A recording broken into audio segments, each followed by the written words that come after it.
Radio 1 raidījumu cikls Dzīvo videi draudzīgi. Labdien! Jūsu uzmanībai skan Vides aizsardzības un reģionālās attīstības ministrijas, izmantojot klimata pārmaiņu finanšu instrumentus finansēts raidījums sabiedrības izpratnes attīstīšana par siltumnīca efekta gāzu emisiju samazināšanas nozīmi un iespējām, jeb dzīvo videi draudzīgi. Šīs dienas raidījuma tēma – klimata izmaiņas un plūdu noteces trendi Latvijas upēs, plūdu tendences un prognozes Daugavā un Lielupes upju baseinā. Klimata pārmaiņas skar visu Eiropu, dažādi ietekmējot sabiedrību un vidi, un nākotnē gaidāma vēl lielāka klimata pārmaiņu radītā ietekme, radot lielas izmaksas, teikts Eiropas vides aģentūras ziņojumā, un piebilsts, ka Latvijā lielākos draudus rada biežāki karsuma periodi, plūdi un jaunas slimības. Ziņojumā klimata pārmaiņas, ietekme un neaizsargātība Eiropā 2012. gadā teikts, ka visā Eiropā novērota augstāka vidējā gaisa temperatūra, kā arī nokrišņu daudzuma izmaiņas. Karstuma un sausuma periodi, kā arī plūdi pēdējos gados radījuši aizvien lielākas izmaksas visā Eiropā. Galvenais faktors, kas palielinājis dabas parādību radīto postu, ir aizvien intensīvāka cilvēka darbība. Tiek prognozēts, ka ekstremālas dabas parādības kļūs spēcīgākas un notiks biežāk. Ziemeļ Eiropā, tostarp Latvijā, pēdējos gados konstatēts nokrišņu daudzuma pieaugums un sagaidāms, ka biežāk notiks upju pārplūšana. Paaugstinās arī jūras līmenis, palielinot piekrastes plūdu risku vētru laikā. Tomēr jūras līmeņa pieaugums dažādās Eiropas piekrastes vietās ir atšķirīgs. Turpretī Dienvidē Eiropā nokrišņu daudzums samazinās un gaidāms, ka sausuma periodi Eiropas dienvidu reģionos kļūs nopietnāki un biežāki. Ziņojumā arī teikts, ka daži reģioni klimata pārmaiņām nespēs pielāgoties tik labi kā citi, daļai tāpēc, ka Eiropā pastāv ekonomiskās atšķirības. Latvija ik pavasarī piedzīvo plūdus, kuros cieši iedzīvotāji upju krastos visā valstī – Daugavpilī, Rēzeknē, Līvānos, Jēkablī, Pļaviņās, Ogrē, kā arī Vidzemes un Kurzemes pilsētās. Plūdus izraisa gan cilvēku saimnieciskā darbība, gan klimata pārmaiņas. Par plūdiem, kas skāruši Jēkabpils reģionu, plašāk runāsim šīs dienas raidījumā, un tālāk raidījuma vadīšanu es nododu Sandrai Mikanovskai. Jūsu uzmanībai skan Vides aizsardzības un reģionālās attīstības ministrijas, izmantojot klimata pārmaiņu finanšu instrumentus, finansēts raidījums sabiedrības izpratnes attīstīšana par siltumnīca efekta gāzu emisiju samazināšanas nozīmi un iespējām, jeb dzīvo videi draudzīgi. Un mūsu šīs dienas raidījuma tēma ir klimata izmaiņas un plūdi, plūdu tendences un prognozes Daugavā un arī Lielupes upju baseinā. Un šodien uz sarunu esam aicinājuši Jēkabpils domes priekšsēdētāju vietnieku, kādreizējo Jēkabpils rajona ārkārtas situāciju komisijas priekšsēdētāju Jāni Raščevski. Labdien! Labdien! Krustpils novada civilās aizsardzības speciālistu Edgaru Līci. Labdien! Labdien! Un Daugavas novērotāju no Salas novada Pēteri Drivinieku. Labdien! Un mūsu šīs dienas saruna būs par Daugavu un Daugavas plūdiem.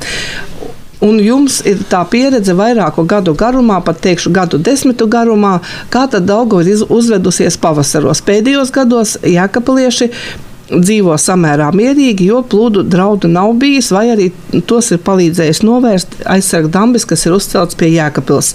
Bet, ja kavējamies atmiņās, tad varbūt Raščevska kungs jūs varētu mazliet ieskicēt plūdu vēsturi tajā laikā, kad jūs bijāt atbildīgs par šiem te jautājumiem un katru pavasari bijāt, teiksim, katru pavasari jums bija jāredz situācija, kāda notiek Daugavā un attiecīgi arī jārīkojas.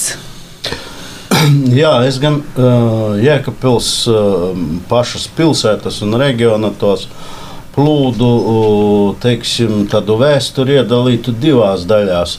Ir tātad plūdi, kas notikuši līdz Pļaviņu HES uzbūvēšanai, un pēc tam jau iet plūdi, kas zināmā mērā saistīti ar Pļaviņu HES radīto tātad papildus tādu papildus efektu plūdiem, kas rodas tīri Pļaviņu HES darbības laikā. Par vēsturiskajiem plūdiem es maz ko zinu, bet, esot ārkārtas situācijas komisijas priekšsēdētājs, bija jāiedziļinās daudzos jautājumos. Es zinu, ka reāli plūdi Jēkabpilī 31., 51. Tie bija tādi lielākie plūdi, kuri notika līdz tam, kamēr nebija Pļaviņu HES. Faktiski tajā laikā sniegu bija ļoti daudz, ledus arī, un reāli šis salas posms arī bija tas sprostotājs, kad pavasarī upē atsedzoties, notiek sastrēgumi, līdz ar to tie piecēla to ūdens līmeni un teiksim, tā minētie 31. un 51. gads. Tātad aplūda pilsēta tīri tāpēc, ka bija sastrēguši šie lēdi.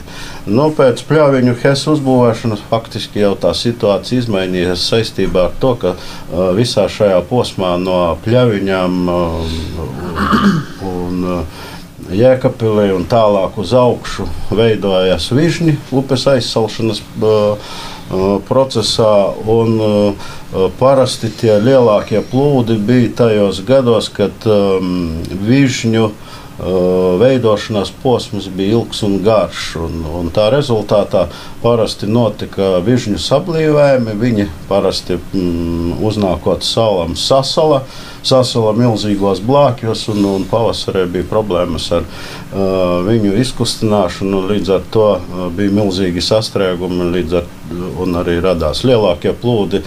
Tātad 81. 83. gads, kas bija padomju laikā. Drīvnieka kungs viņus labāk atcerās, jo es tajā laikā nedzīvoju Jēkabpilī, bet 97. sākot strādāt par rajonu padomes priekšsēdētāju, tad 98. gada pavasarī es saņēmu šīs te ugunskristības, kad bija mūsu periodā lielākie plūdi šeit Jēkabpilī. Toreiz pilsētu no aplūšanas mēs faktiski pieņēmām ļoti tādu smagu lēmumu uzspridzināt Sakas salas dambi, lai novadītu lieko ūdens uzstādījumu, kas te bija pilsētas teritorijā, jo viņš turējās vairāk kā nedēļu. Dambi, toreizēja uzbērtie dambi faktiski sāka atmiekšķēties un filtrēt cauri šo ūdeni, tad parādījās šīs pārraušanas briesmas, un līdz ar to bija ārkārtas komisija pieņēma ļoti atbildīgu lēmumu uzspridzināt dambi Sakas salā, lai novadītu liekos ūdeņus. Tas izdevās, un pēc uzspridzināšanas pilsētas teritorijā ūdens nokritās, bet plūdu epopēja vēl ar to nebeidzās, vēl turpinājās salai un tā tālāk, un tajā pašā gadā arī bija ļoti daudz sniegu Baltkrievijā, Krievijā, līdz ar to arī tajā pašā gadā vēl papildus uznāca šie pēc kādām nepilnām 2 nedēļām Dunavas aplūšana, pie tam ļoti lielā teritorijā. Pēteri, kā jau Rašķevska kungs minēja, jūs Daugavu esat vērojis ilgākā laika periodā un arī atceraties tos, teiksim, plūdus, par kuriem varbūt darbības laiks neskar Rašķevska kungu. Varbūt jūs varat pastāstīt mazliet savu redzējumu. Pirmā tikšanās ar tiem plūdiem bija 70. gadā, kuri tā kā līdz tam es it kā nezināju par iespējamiem plūdiem Jēkabpilī vispār, un arī pats te nebija, un tad aplūda tagadējā ģimnāzija, tur Majakovska iela toreizējā, un tur lopus nācās evakuēt, bet viņi bija kaut kādi samērīgāki. 81. gada plūdi, viņi brieda visu ziemu šķiet, jo ziemā jau bija Daugava no krastiem izgājusi, un Majakovska ielas gals un laukceltnieks, tagad šķiet, ka par laukceltnieku nezinu, Majakovska ielas gals mirka ūdenī. Un sasala tas viss pie Gravāniem, salas teritorijā tur sasala, un visu ziemu krājās ledus, un Daugava jau no krastiem bija gandrīz izgājusi, un tas ledus tāds tā kā garoza jau virsū bija. Aizdomīgi likās, bet mums laikam trūka pieredzes novērtēt tās iespējamās sekas. Un tad, kad viņš nāca vēlē, tur nelīdzēja vairs ne bombardēšana, nekas. Viņš tur tie sastrēgumi, kamēr izveidojās, tur ūdens cēlās ļoti strauji. Es zinu, ka es ar 5. autobusu braucu uz to galu, vienreiz aizbraucu, pēc brīdi nebraucu, tur kapos ūdens straumi jau tecēja iekšā, tur kaut kur pa stadionam pāri. un viss salas virzienā ceļš jau bija pilnīgi pārplūdis. Un ledus bija, un tie, kas tur palika gravānos, par kuriem es vairāk zinu, bija tur cilvēki, kuri palika tajā plūdu naktī, teica, ka, ekstrēmu iespaidu bija ļoti daudz, jo tās skaņas bija tādas, ka likās, tūlīt viss sabruks, un sabruka jau ar Pūtiņas aiznesa, nolīdzinātās saimniecības ēkas, ceļu izskaloja. Tur daudz tur bija, un 83. bija drusku mazāk gravānos, vismaz pa kādu centimetru, bet arī viņi bija spēcīgi, un tie bija sastrēguma plūdi, kuri veidojās ledus sastrēguma dēļ, jo ūdens tā caurtece nebija liela tajos gados nemaz. Ar daudz lielākām caurtecēm Daugavā vairāk ūdens un nekas nenotiek, bet toreiz notika. Kurās vietās parasti veidojas sastrēgumi, kas ir tās korķa vietas? Tur varbūt ir citi vairāk zina, bet korķa vietas jau lejā pie zvanītājiem saprotu, ka veidojās.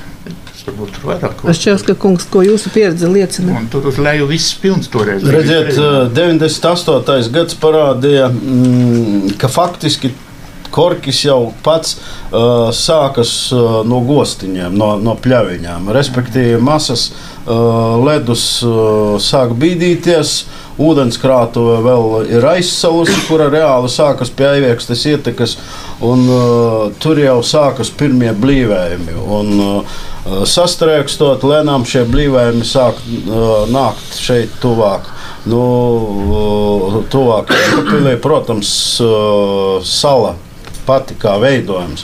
Tas ir lielas dolomīta iegulas, un, redziet, to jau norāda arī vēsturiskais veidojums, ka sala ir veidojusies, ka Daugava polu laikā ir meklējusi papildus gultņi, radusies saka, tepat pilsētas teritorijā, tātad arī šīs atzarojumi Daugavas. Tas vien norāda, ka šeit ir problēmas ar ūdens noteci. Un faktiski tieši Sakas salas šis posms ir lielākais arī turētājs, jo ir diezgan seklus, ir sēkļi, uz kuriem tātad šie sasalušie vižņi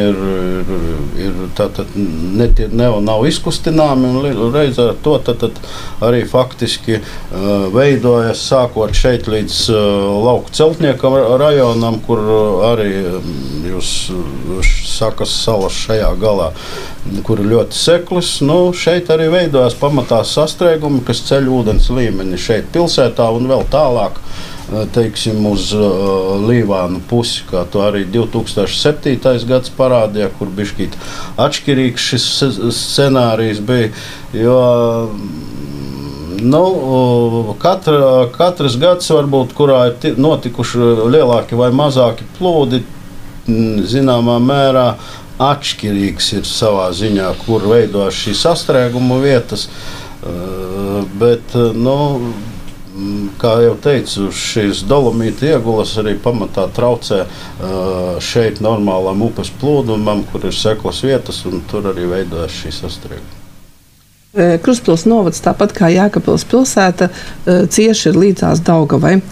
Sakiet, cik lielā mērā ir iespējams prognozēt plūdus un ko tad dara civilā aizsardzība, lai tajā brīdī, kad tas sākas, visi būtu gatavi palīdzēt cilvēkiem, jo es saprotu, ka noturēt pašus plūdus, ja viņi sākas, nav iespējams. Vienīgi ir iespējama rīcība, lai mazinātu, teiksim, postījumus un sekas. Rīcībai sagatavojamies katru gadu.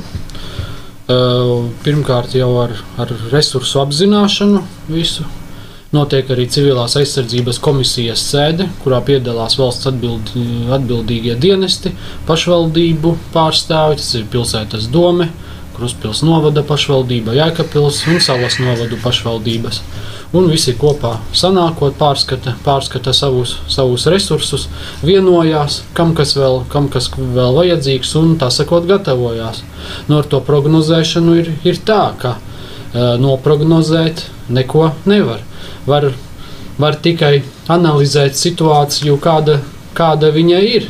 Viņa ir bīstama vai netik bīstama, bet pēdējos gados tā situācija nav bijusi tik bīstama un tāpat arī neizskatās šobrīd. Protams, viss, kas var gadīties, tas nav paredzams, taču pagaidām nekas to neliecina, jo mēs jau ilgu gadu garumā veicam arī Daugavas novērošanu tādā veidā, ka salīdzinam ūdens līmeņu svārstības. Mums ir diagrammas, pēc kurām mēs varam to redzēt. Un līdz ar to nekādas būtiskās atšķirības no citiem gadiem šobrīd nav, lai teiktu, ka kaut kas ir gaidāms. Bet, kā jau teicu, viss, kas var būt, tāpēc gataviem ir jābūt vienmēr. Un parasti tās ledus kustība sākas kaut kur citreiz agrāk, citreiz vēlāk, bet pēdējos gados tas ir kaut kur uz marta vidu apmēram. Reāli ilga laika posmā tas jau ir novērots, ka mūsu Daugavas atsekšanās notiek apmēram no 20. marta līdz kādam 10. aprīlim. Viss atkarīgs no ziemas, beigām, cik stabils ir tie laika apstākļi, bet es domāju, ka šogad reāli varētu prognozēt, ka upe varētu sākt kustēt pašās marta beigās vai aprīļa sākumā pēc pašreiz esošajām prognozēm, laika prognozēm, kas rāda, tos mīnusus, plusus. Tie ir meteorologu dati, cik viņi būs precīzi, to mēs redzēsim. Bet reāli tā varētu gaidīt, no kāda 20. marta līdz, kā jau teicu, līdz aprīļa sākumam upes kustību. Ko tu, Pēter, domā, kā Daugavas novērotājs piekrīti šīm prognozēm? Prognozēm jāpiekrīt. Es tikai domāju, ka pārāk droša tā situācija nav, jo līmenis spriežot ir lielāks nekā iepriekšējās ziemās ir bijis. Es nedomāju, ka Daugavā vispār viņš ir augstāks, bet viņš kaut kur ir zem ledus tā kā, ja ne sastrēgumi, tad sanesumi kaut kādi, kas ietekmē to līmeni. Es nezinu, cik tagad pilsētā kādi 4 metri vai 3? Nē, 3,5. 3,5. Gravānos ir liels līmenis, kaut kā gravāni neko nenozīmē, tie tik priekš manis vairāk. Gravāni var aplūst arī tad, kā vispār jau. Jā, gravāni mums ir specifiskas punkts.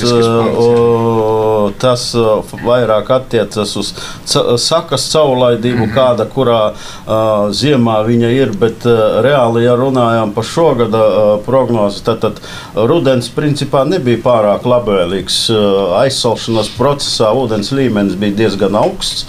Šogad Vižņi izgāja cauri Jēkabpilī, Vižņu asta aizvirzījās uz Līvānu pusi, un tas vien parāda, ka šī situācija tomēr pārāk labvēlīga nav, jo, protams, civilās aizsardzības dienas droši vien ir pamērījis jau to ledus biezumu uz Daugavas, viņš varētu būt kā 30-40 centimetri, to jau mums hidrometeorologi dod, bet tas nenozīmē, ka kaut kur uz sēkļiem nevarētu būt vižņu sablīvējumi, kuri var būt sasaluši.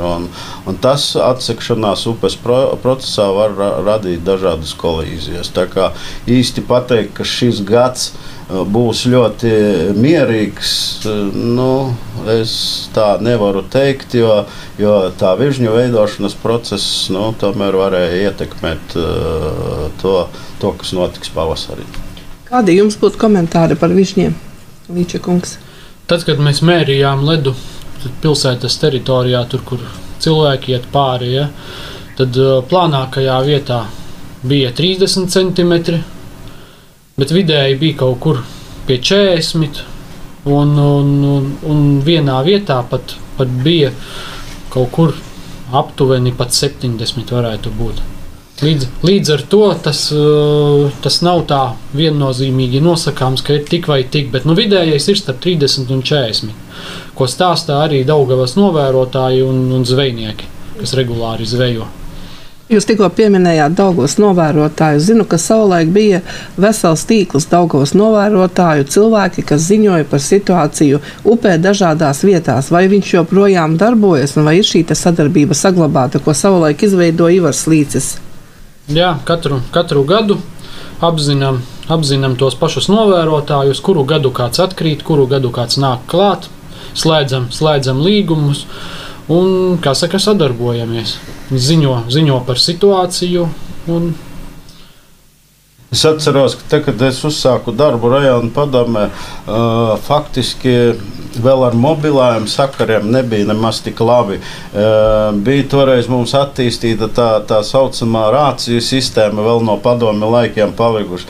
Bet šie sakari ar, teiksim, posteņiem, kuri tika izviedoti Dunavā no Cukuriņiem līdz Aiviekstes ietakai, tad bija ļoti svarīgi, lai mēs pārzinātu situāciju, kad viņa palika draudoša.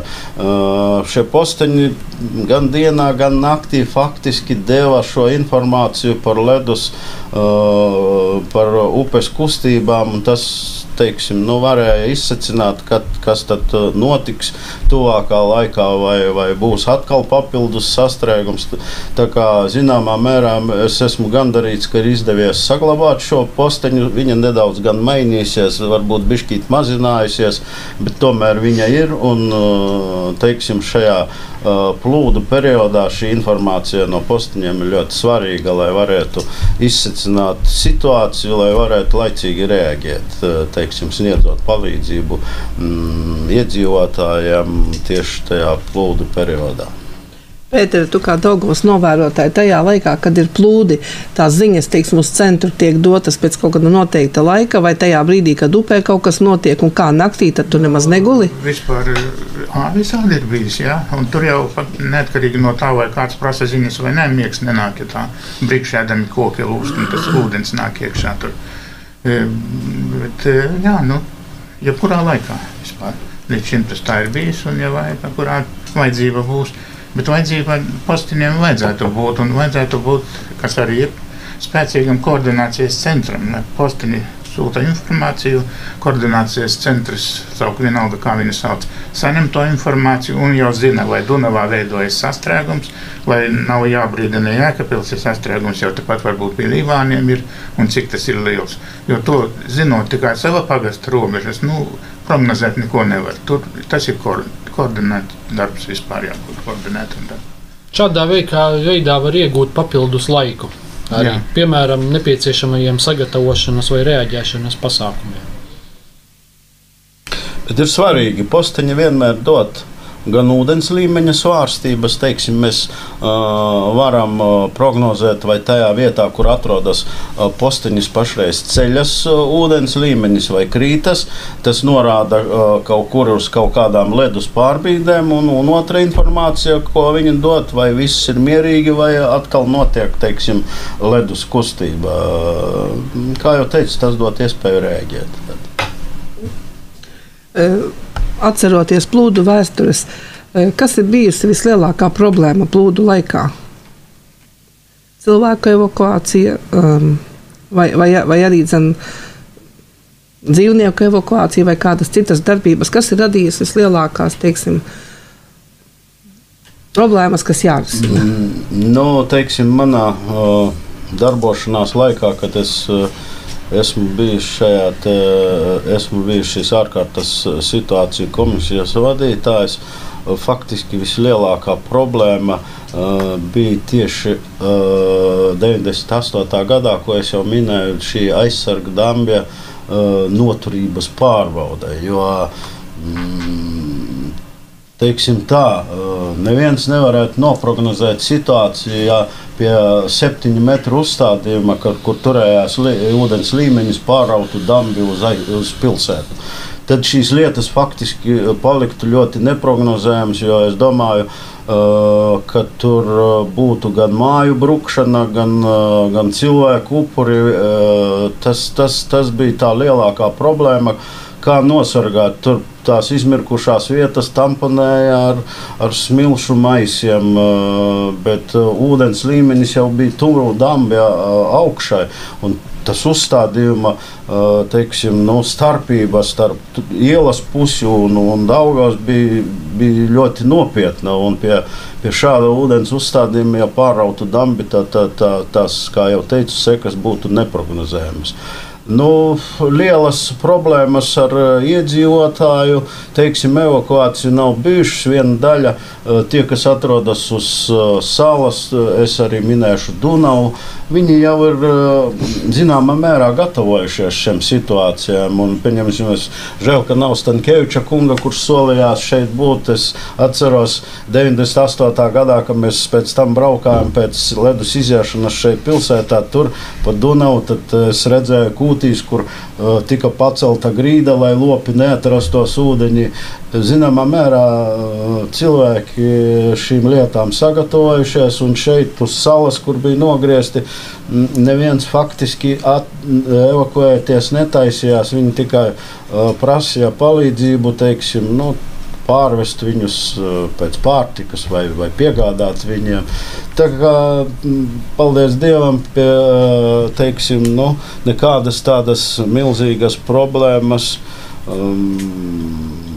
tajā plūdu laikā neradās. Protams, pēc plūdiem jau bija šie saucamie rehabilitācijas pasākumi, kad jānovērš sekas. Tas vairāk bija saistīts ar materiālo ieguldījumu, izskalotie ceļi, ielas, dažādi bojāti tiltu konstrukcijas, pie kā bija jāpiestrādā, un, protams, iedzīvotājiem palīdzība aku atsūknēšanā un pagrabu izsūknēšanā. Tās bija tādas lielākās problēmas. Paldies Dievam, mēs Jēkabpilī tagad šos dambjus esam vairāk kārt stiprinājuši. Pēdējais projekts, jūs ziņāt, pavisam nesen, kur tika ieguldīti turpat 1,5 miljona latu, kas vēl šogad mums pilsētas teritorijā arī turpinās pie Luterāņu baznīcas. Tā kā dambju noturība ir uzlabota stipri, un es ceru, ka visus tuvākos plūdus, ja tādi būs, viņi izturēs. Bet es nevaru pateikt, ka mēs esam 100% nodrošināti pret plūdu briesmām. Jo, ja mēs ņemam par pamatu 81. gada scenāriju, tad lielākais korķis, kas deva šo atsitienu, kur aplūda salas teritorijā, kur aizgāja tātad bojā vesels komplekss ar govīm, putnu ferma. Tas notika tāpēc, ka nosprostojums bija pie Zeļķu tilta, un tad tās ūdens pāri salai šeit pa Pelītes upi pilsētu apgāja reāli no otras puses. Šeit mēs pret šādu scenāriju vēl joprojām aizsargāti neesam. Mēs, protams, domājam, ka šo apved ceļu, kuru paredzēts taisīt, teiksim, no Neretas ielas ap Dolomītu, bijušo Dolomītu un tālāk aiz Sedumu siltumnīcas, viņš iziet uz šo salas virzienu, vajadzētu, tad, kad mēs pie tā nonāksim, veidot zināmā mērā ne kā ceļu, bet ar tādu bišķi paaugstinātā variantā kā dambīti ar teiksim, slūžām, lai ikdienā nodrošinātu notici, un tad zināmā mērā mēs varētu pasargāt pilsētu arī no tāda scenārija, ja tas nosprostājums turēs salas pie Zeļķa tilta. Kādas ir tās lielākās summas zaudējumi, ko ir radījuši plūdi mūsu pilsētai, teritorijai, tagad novadu teritorijām? Lielākie zaudējumi bija tieši 98. gadā, kad es pēc tam arī kā ārkārtas situācijas komisijas priekšsēdētājs braucu uz reģionālās attīstības pašvaldību lietu ministriju. Toreiz bija ministrs Anatolijs Gorbunovs, kurš saprata mūsu lietas, un ja es nemaldos, toreiz mēs dabūjām valsts naudu turpat 500 000 apmērā, lai uzlabotu gan dambjus, gan salabotu ceļus un ielas, kas šeit gan Jēkabpils pilsētā, gan salas Kruspils novados tajā laikā bija aktuāls. 2007. gadā, kur scenārijs bija nedaudz citādāks, kad lielākie postījumi bija nodarīti Ābeļu pagastā, mazāk šeit pilsētā, arī tika saņemti papildus līdzekļi, teiksim, šo ceļu salabošanai un rekonstrukcijai. Protams, ļoti daudz plūdu ir nodarījuši postījumu zemniekiem, bet savā laikā mēs centāmies pierādīt, ka valdībai par to valstī ir jāsamaksā, bet, diemžēl, tas tā nav izdevis. Un visi cietušie sējumi Dunavā un Krustpils novadā un tā tālāk tā arī palikuši neapmaksāti. Parasti tika atbildēts, ka vajag viņus apdrošināt un tad saņems.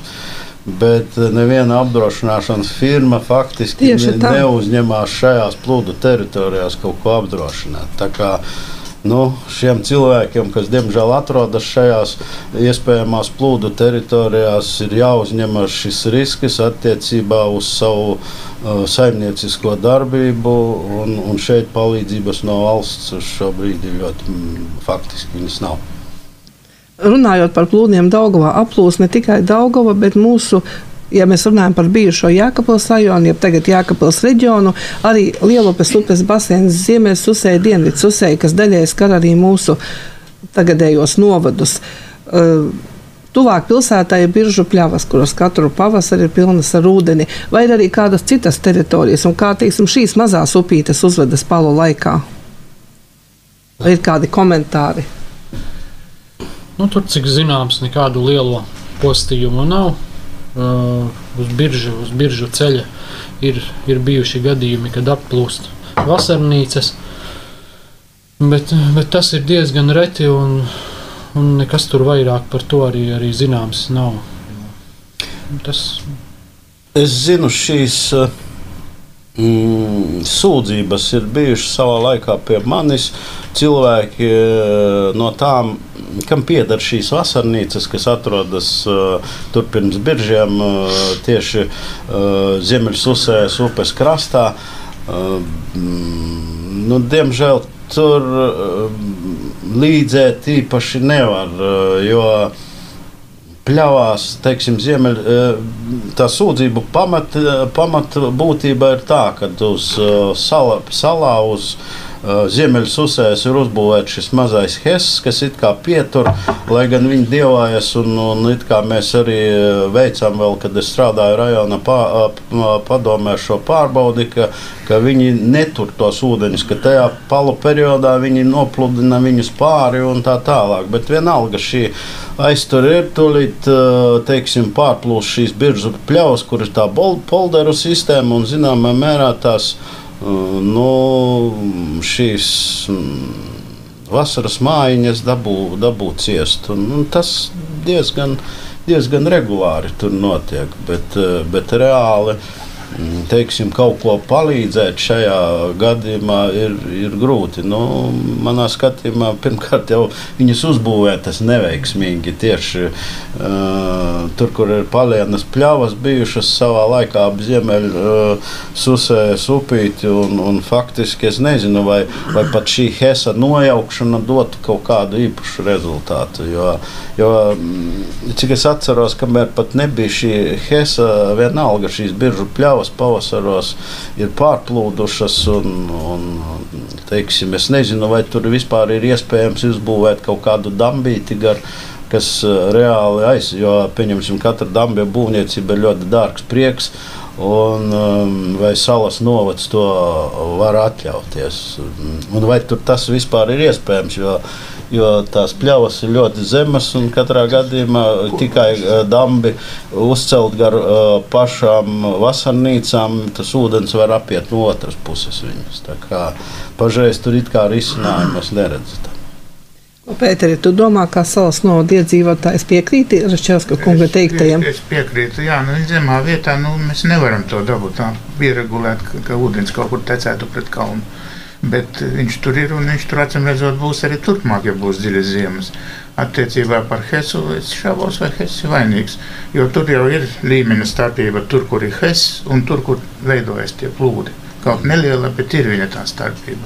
Tā kā teikt, ka īpaši daudz kas mainīsies, ja tā hesa nebūs, man šķiet, ka nekas tur daudz nemainīsies. Redziet, ja tā pāanalizē to situāciju, tur tā upes caurplūde vienkārši nespēja paņemt to ūdens daudzumu, kas rodas tajā visā zemienē, kas ir ap biržiem. Un viņš ir tāds, teiksim, liels sateces baseins uz to Ziemeļas usē, un tā, ka sāk kust šie ūdeņi, vienkārši tā upes caurplūde nenes, un viņi uzplūst tās biržu pļavas un tā tālāk. Tā kā tur reālu risinājumu pašreiz ir grūti panākt.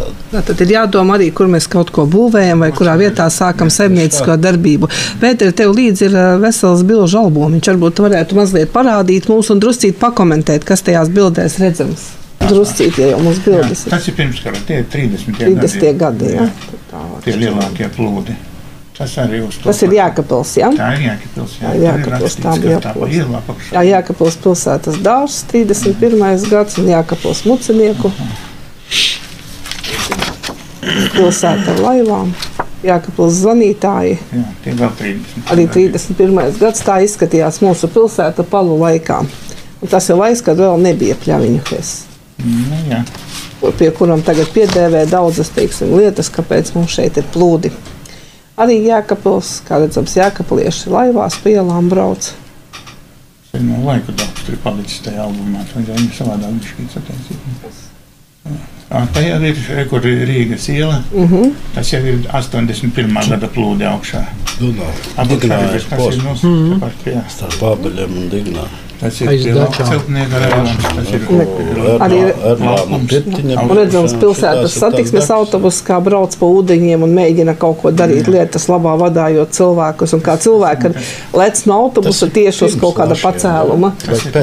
Šajā te bildē redzams. Tagad ir aptiekas kāpnītēm. Tas dačas ir aizlaši. Mēģina uzlēkt. Un lūk, te ir satiksmes autobus ledū un pilsētas ielas ledū. Un arī šeit mājā mēs redzam, ka jau līdz puslogiem ir ūdenī. Un te no augšas ir bilde, un te ir vēl saimniecības sēkas. SCO rajons, Celtnieku mikrorajons.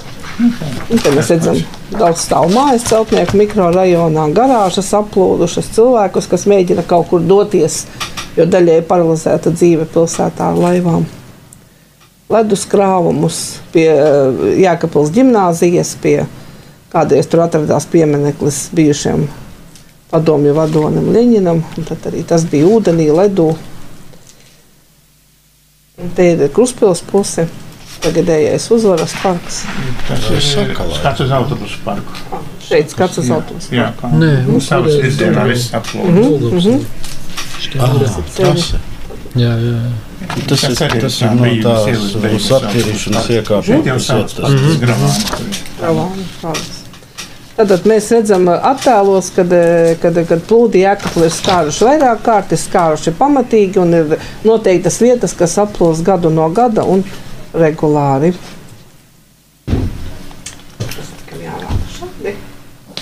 Un vēl šeit. Ledus krāvumi ir lielāki nekā cilvēka augums. Un es redzu, ka attēli ir arī Raščevska kungam. Varbūt jūs pats varat parādīt un pakomentēt, kas tajos attēlos ir redzams. Tā ir pēdējo plūdu neliela vēsture. Tas ir 2007. gads, kad višķīt, kā jau teicu, mainījās šis scenārijs. Jēkabpilī tas uzstādījums turējās, un faktiski lielākie sastraugumi veidojas augšpus Jēkabpils.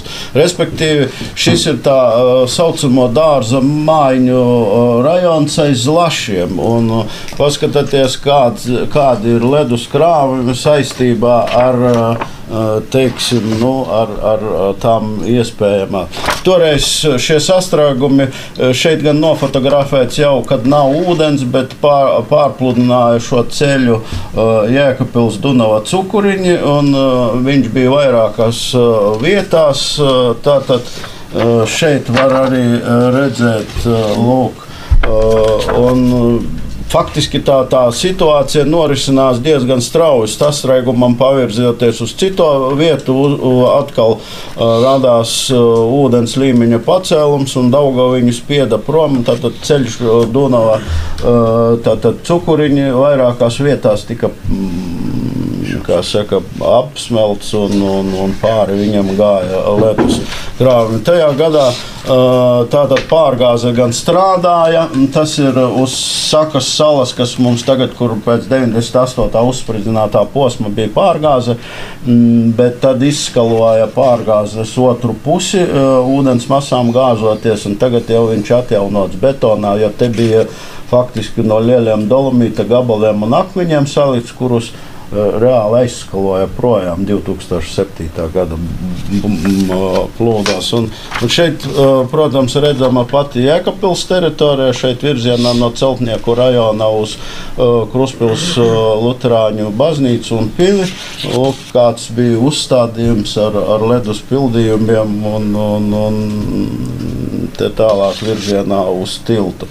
Un šī masa vēlāk iekustējās un lielākoties virzījās visa uz šo te pārgāzi, kas atrodas uz Sakas salas, šī dambja. Un tad tur strēga iekšā, mēs mēģinājām, es atceros toreiz viņu kaut ko tos ledus gabalus ar K700 lielo traktoru, bet arī tas traktors muka projām tad, kad nāca lielās masas, jo īsti tehniku tādu nodrošināt, kas varētu pastumdīt šos, tas nav iespējams. Tā masa ir tik liela un milzīga, ka var aizvilkt visu arī šo tehniku projām. Tā kā ļoti uzmanīgi šajās reizēs jārīkojas. Mūsu šīs dienas sarunā tika minēts Pļaviņu HES, arī HES Salas novadā. Un Salas novadā jūs arī sacījāt, ka HES nav pie vainas plūdiem, savukārt plūdu vēsture pirms Pļaviņu HES un pēc Pļaviņu HES liecina, ka pēc HES uzbūvēšanas šie plūdi ir biežāki. Sakiet, kas jūsuprāt izraisa plūdus? Dabas apstākļi, cilvēku saimnieciskā darbība vai globālā sasilšana? Klimata izmaiņas. Kam par iemeslu ir tā, ka citu gadu nav nekā un citu gadu ir lieli plūdi, vai tā ir vienkārši, teiksim, tāda dabai tradīcija pavasarī nākt ar paliem? Es jau pašā sākumā minēju šīs divas lietas, ka plūdi arī ir bijuši tad, kad vēl HESu nebija. Un vienkārši tas ir atkarīgs no dabas apstākļiem. Sevišķi svarīgi ir tas, cik liels ūdens līmenis ir upes aizsalšanas periodā. To taču parādīja, kā Pēters te stāstīja, 81. gads. Un jo lielāks ūdens ir rudenī, kad ir, pieņemsim, slapja vasara, slapjš rudens, tad reāli trauma ir ļoti liela. Tā upes apstāšanās ir ļoti smaga, grūta. Viņa nespēja aizsalt, saražo milzīgus daudzumus vižņu, kuri tad arī faktiski pēc apstāšanās sasalst, un tas ir pirmais priekšnosacījums plūdiem. Otrs, protams, kad pašreizējā periodā pēc HES uzcelšanas, kā jau teicu, ietekmē tīri šī cilvēciskās darbības rezultātā, respektīvi HESa uzcelšana rada papildus apdraudējumu tai teritorijā, kas atrodas augšpus HESa. Tā tas ir bijis, ka 39. 40. gadā uzbūvēja Keguma HES, tad sākās plūdu briesmas ar Jaunjelgavai un Skrīveriem. Tad pēc tam, kad tika uzbūvēts Pļaviņu HES, tad šī zona pārbīdījās no Pļaviņām uz Jēkabpili un bišķi vēl augšpus. Tā kā, redziet, viens ir uzbūvēt HESu, otrs ir atrisināt, kam netika pielietoti tie varbūt vajadzīgie līdzekļi, visu šo te milzīgo vižņu krāvumu ievirzīšanu ūdens krātuvē. Tur nekas netika izdarīts, un tā mēs joprojām vienmēr ciešam no šīs HESa darbības, kurai ir ūdens krātuve, kur straumes nav, un viss tas apstājas ļoti ātri. Tur, kur augšpusē ir straume, upe nestājas. Tad viņa ražo vižņus, viņa pakāpeniski tur blīvēs, nāk uz augšu, un tā rezultātā rada mums problēmas. Un šajā sakarā mums varētu glābt vai papildus HESa, atcerieties Daugavpils HESa variantu, uzbūvēt kaut kur augšpus, vismaz ne jau varbūt milzīga hesa, bet ar tā saucamām horizontālās darbības turbīnām, kur uzstādījums ir neliels, pat līdz metram viņš neaiziet. Tas, protams, tādā gadījumā šo Jēkabpils no Pļaviņām līdz teiksim, šī posma samazinātu šīs plūdu iespējas. Bet, pašreiz šis risinājums valsts līmenī nav skatīts, un es domāju, ka tuvākā laikā viņa arī reāli nebūs. Ko domājat jūs pārējie? Kas izraisa plūdus? Tā vienā teikumā Jānis teica, es domāju, traumas trūkums Leipas Jēkabpils. Ledus atnāk, vižņi atnāk, un tepat viņi apstājas. Kā hesa nebija, viņas izrāva cauri Pļaviņām, un tad, ja tā apstākļi bija tādi, ka tas sastrēgums tiešām veidojās, tad bija lieli plūdi, kā 51. vai kurā gadā. Tagad, ja vižņu ir daudz augšpus, ja viņi veidojas tikai posmā līdz Daugavpilī, tad jau atnāk padaudz vižņu. Bet, ja tur viss līdz Krievijai, visi tie vižņi iet, tad viņi var pienest ļoti, ļoti daudz. Tur tos miljonus kubikmetru kādreiz viņi bija uzskaitīti, tie cipari ir aizmirsušies. Tajos, vismaz viņu plānotajos projektos, kādreiz padomju laikā. Cik te bija 81. gadā un cik kur.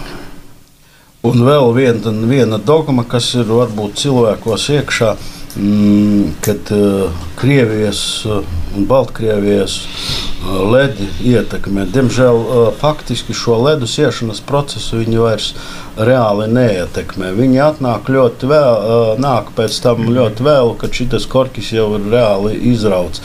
Ir cita lieta, kas attiecas uz, pieņemsim, manis pieminēto Dunavu un tur tā saucamā pie Daugavpils Sventas pļavas. Tie jau, kas apmēram 10-14 dienas pēc ledus iziešanas, teiksim, apludina Dunavu Sventas pļavas, tie ir tie saucamie Krievijas un Baltkrievijas ūdeņi, kuru masa ir ļoti liela, un šeit, teiksim, Daugavas gultne zināmā mērā vairs nenes to caurplūdi, un līdz ar to šie uzplūdumi tur ir, tas ir tā saucamās pali jau pēc tam, kas ir, kā jau teicu, apmēram mazākais nedēļu, bet turpat 2 nedēļas pēc ledus iziešanas šeit. Un vēl raidījuma izskaņā es Edgaram Līcim gribu pajautāt, kā atbildīgie civilās aizsardzības dienesti gatavojas šim pavasarim, neatkarīgi no tā, vai mēs prognozējam vai neprognozējam plūdus, jo marts ir sācies, un kā jūs jau minējāt, tad marta nogalē varētu būt ledus iešana sākties Daugavā, un tieši šogad sakrīt zīmīgi, ka marta nogale mums ir arī lieldienas, kad ir virkne daudz brīvdienu, kad cilvēki dodas brīvdienās, un arī tie dienesti, kas var iesaistīties operatīvā darbībā, arī to dienestu darbinieki. Varbūt īsumā paraksturojiet, kā šogad, teiksim, jūs gatavojaties iespējamiem plūdiem. Kā novērots iepriekšējos gadus, kad ledus kustība sākas parasti naktī un brīvdienās. Tieši tā. Kāpēc tas tā? Kas viņa zina, bet tā tas ir novērots. Un mēs plānojam, ļoti iespējams, ka nākošu nedēļu, bet datumu vēl precizēsim civilās aizsardzības komisijas sēdi. Tad arī sanāks visi dienesti un dalīsies informācijā par sava darba aktualitātēm, kā arī par resursiem. Un kopīgi tiks nolemts arī, kādi resursi vēl piesaistāmi, ja tas ir vajadzīgs. Protams, atkal tiek apzināti novērošanas posteņi, slēgti līgumi un ievākta informācija. Un tad jau redzēs. Ja būs draudi, tad arī droši vien tajā laikā būs arī dežūras un arī operatīvie dienesti strādās un arī droši vien caur mēdījiem tiks informēta sabiedrība. Protams, kā jau arī pēdējos 2 gadus, iepriekšējos 2 gadus, kas bija, esam arī aktīvāk sākuši caur mēdījiem apzināt sabiedrību, lai cilvēki ir lietas kursā, kas un kā. Tāpat arī cilvēki izmantoja to piedāvāto iespēju zvanīt uz mūsu numuriem un apjautāties par situāciju. pēdējos gadus, kad plūdu briesmas nebija lielas, bet zināmā mērā ir bija tur uz salas un tā tālāk, mēs reaģējam tā, ka uz šo vienmēr veidojam šo civilās aizsardzības komisijas štābu.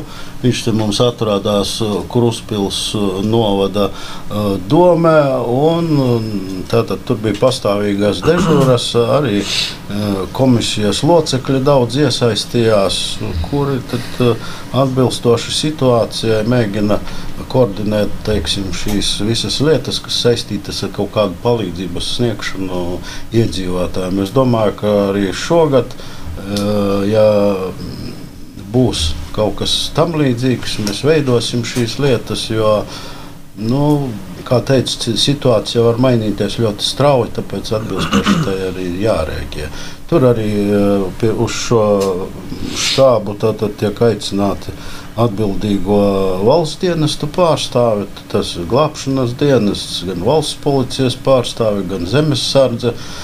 Ja mums varētu rasties šī nepieciešamība kaut ko darīt, rēģēt, tad viss tas tiek darīts un koordinēts tieši tajā laikā, kad viss tas notiek.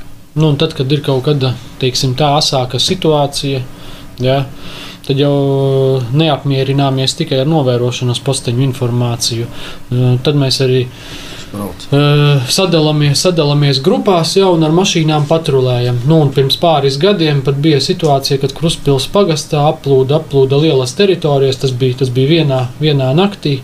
Ja, un vakarā cilvēki visi aizgāja mierīgi gulēt, un nākamajā rītā principā viss jau bija aizgājis, un neviens to nezināja. Bet tai naktī mēs braukājām, patrulējām, apzinājām cilvēkus, kas vēl mājās ir, kas nav, palīdzējām izvākties, lopus pat palīdzējām stiept ārā, un kamēr tas ūdens līmenis nokritās. Tātad atbildīgie dienesti ir pilnīgi gatavi situācijai, ja arī šogad būtu plūdi. Tad arī uz šīs optimistiskās nots mūsu raidījums izskan.